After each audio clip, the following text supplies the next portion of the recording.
Hey folks, here's some tips on acoustic guitar playing. These are some basic strums and some left-hand voicings of some common chords that if you don't know, there's some stuff to check out. You may well know them though, so all good, and there'll be more to come. So we're going to start by playing a G chord. Instead of playing this voicing, which is lovely for some things, of G and B, second fret, open, open, open, pinky on the high G note on the E string. What we're going to do is put two fingers on the third fret. So the B string has now got your ring finger on the D note, third fret, and you've got a G note on the high E string with your pinky finger.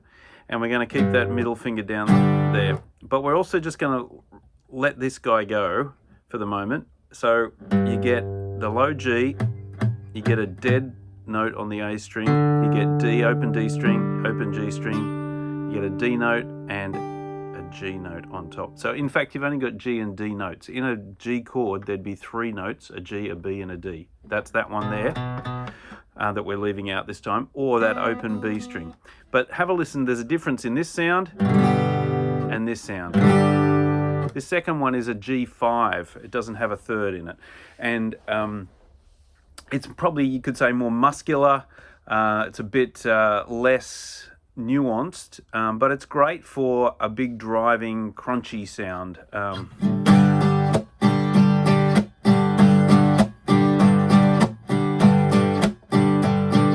Has lots of context in which that's a better sound than that one. Sounds a bit more campfire or something. And this one can sound really good. So, plus, you can also see when we move to our next most common chord that comes after that G is a C chord. We're going to keep those same two top fingers there, and instead of keeping that G there, we're going to move to that A note, same fret, same across. So it's pretty much just, and this is now a version of a C chord. We're going to get that finger leaning again on that D note, D string. And this chord is known as a C add 2. It's got the C, which is the 1. You've got nothing there. You've got the G, which is the 5th. You've got the D, which is the 2nd in the key of C. And you've got G on top, which is the 5th. So it's a C suspended 2. Actually, the Sus stands for the 3rd, which has been taken out. We left it out of there. So we've got a C Csus2. So here's G to C.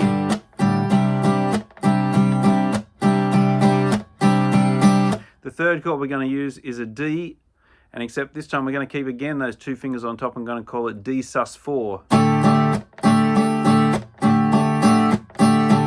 So there's your regular D, but this time we leave out that third again and put this one, the 4th, on top.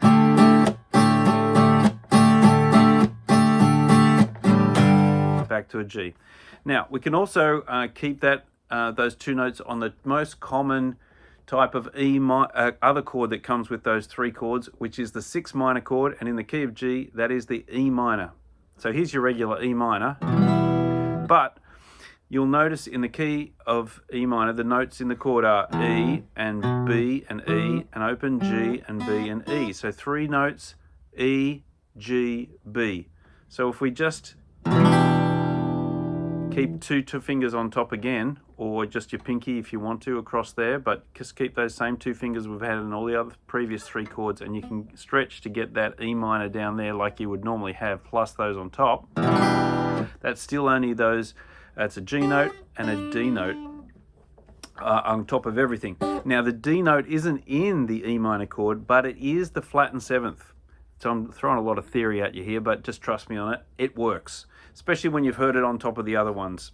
It's if you're adding a note to the minor chord, the minor triad, that 4th note, the D, works great. It's the best next choice. G, 5, C Sus2, D Sus4, E minor, 7. So you've got those two notes on top of everything.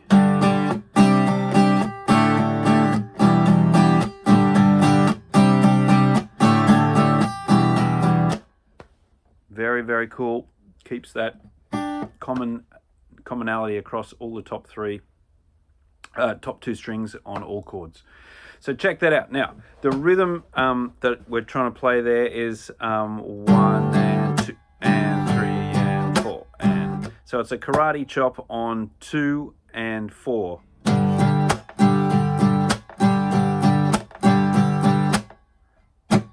Okay, so notice there's a relax on your left hand.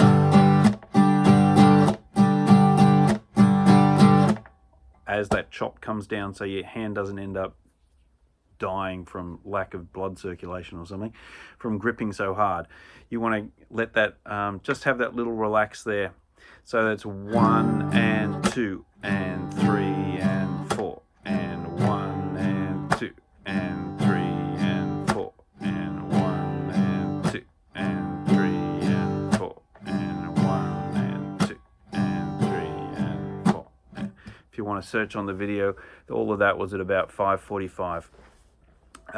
So you can get those slowly till you can get that under control, and then you can add that to each one. The trick will be in the muting in the left hand. Did you notice that there was my fingers going and doing different things so you don't hit the open strings?